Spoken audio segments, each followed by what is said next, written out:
The cabin buzzed with a low hum of boarding chatter as passengers filed into the early morning cross-country flight, the kind where everyone was too tired to pretend they weren't judging each other.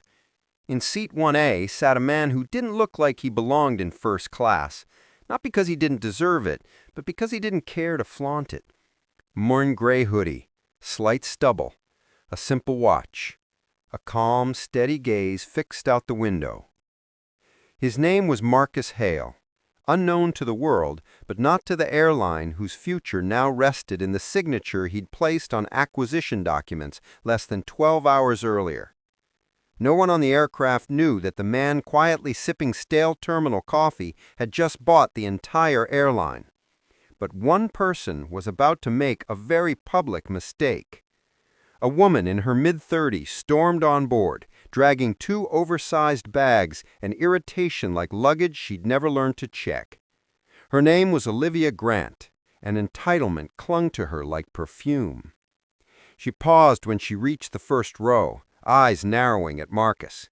"You're in my seat," she announced, loud enough for 3 rows to turn. Marcus blinked, unbothered.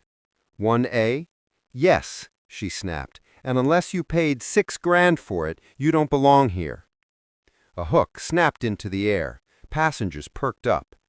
Marcus opened his boarding pass with deliberate calm. "This is my seat."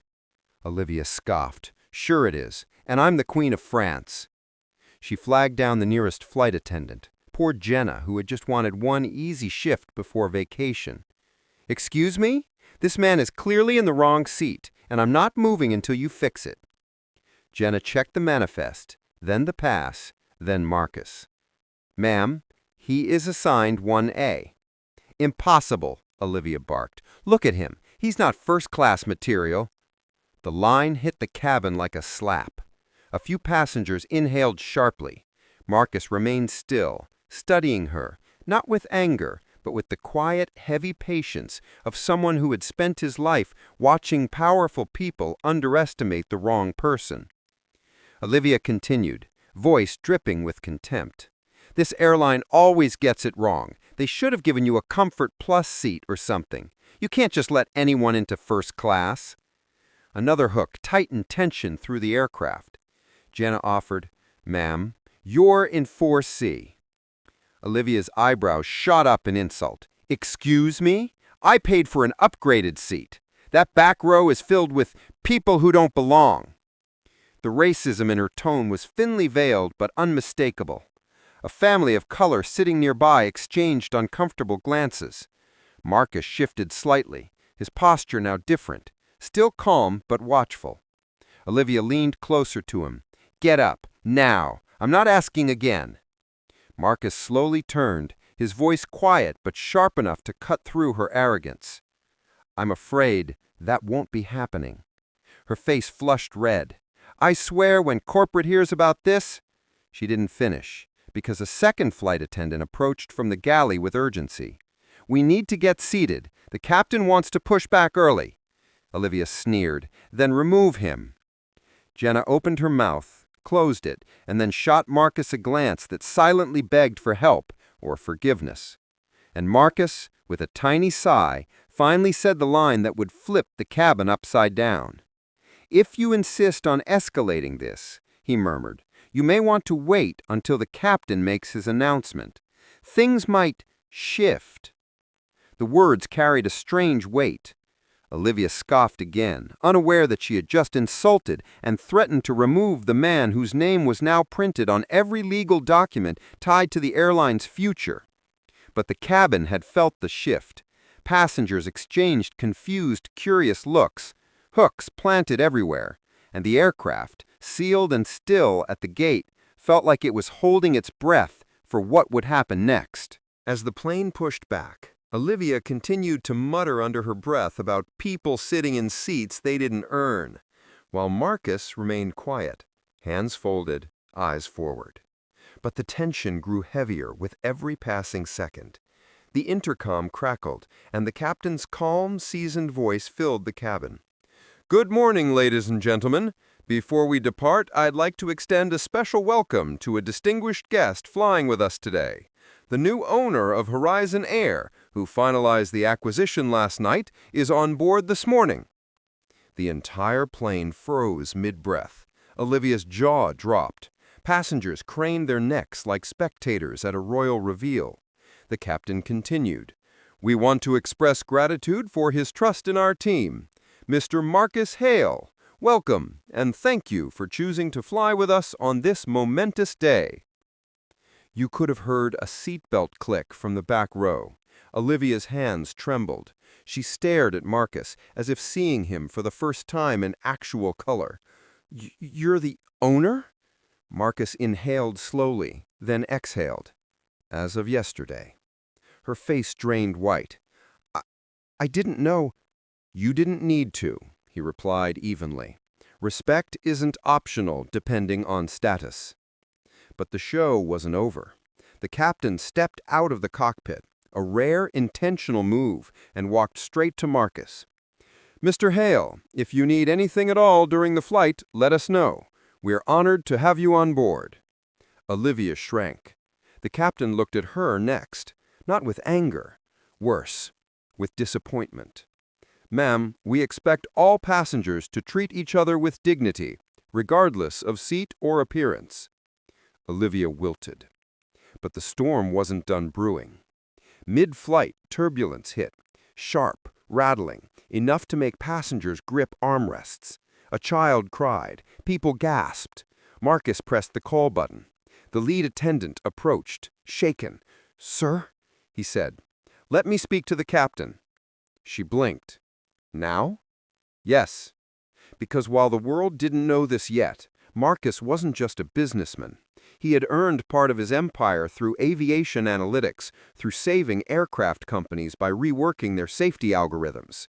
And right now, the turbulence pattern didn't look random. It looked like a system error he'd warned another airline about years ago. The crew, recognizing the authority in his tone, let him into the cockpit mid-flight. Olivia watched, stunned. Through the partially open door, she saw Marcus scanning data, giving calm, precise instructions. "Shift to manual buffer, adjust pressure zones." The co-pilot followed quickly. "He's right. Stabilizing." Moments later, the plane leveled. Passengers cheered in relief. When Marcus returned to his seat, eyes grateful, attendants thanked him quietly. But Olivia, she could barely meet his gaze. And for the first time in years, the entitlement melted away, leaving only the reflection of a woman who realized she had built her world on judging others until she finally met someone she never should have underestimated. The flight landed smoothly. Before passengers could unbuckle, the captain's voice returned. "Ladies and gentlemen, please remain seated. We'd like to allow Mr. Hale to disembark first due to press waiting outside." Cameras, reporters, executives, all waiting for the mystery buyer to step off the plane he'd just bought. Marcus stood, nodding at the crew. But before he left, he turned to Olivia. She looked small, deflated, no longer the woman who had stormed aboard demanding the world bend to her. "Mr. Hale," she whispered, "I'm truly sorry. I spoke horribly. I misjudged you. I misjudged everything." Marcus studied her, not cruelly, but truthfully. "You didn't misjudge me," he said softly.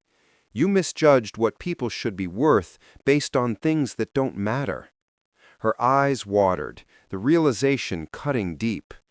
"You're right. Everyone deserves respect," he continued, "even the ones who don't look like they belong, especially them. Because one day, the world will belong to someone you underestimated."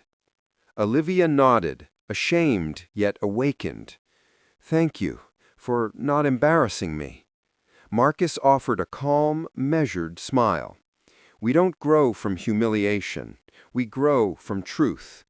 And with that, he exited into the flashing of cameras and the flurry of executives welcoming him, leaving Olivia sitting quietly, rethinking every assumption she had ever made. Passengers filed out slowly, each one giving Marcus a silent nod as they passed him near the jet bridge. A grandmother said, "Thank you, son."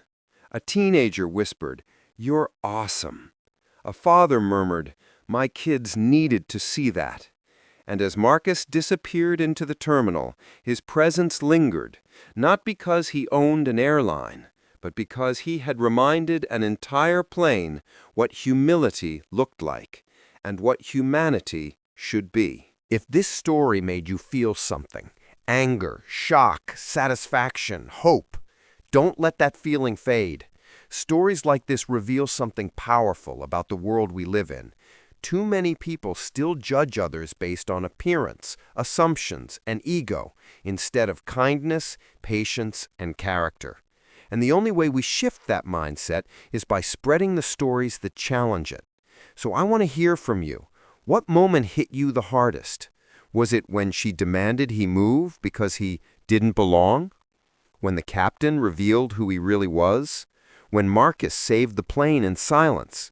Or when he taught her the lesson she'd never forget? Your comment matters.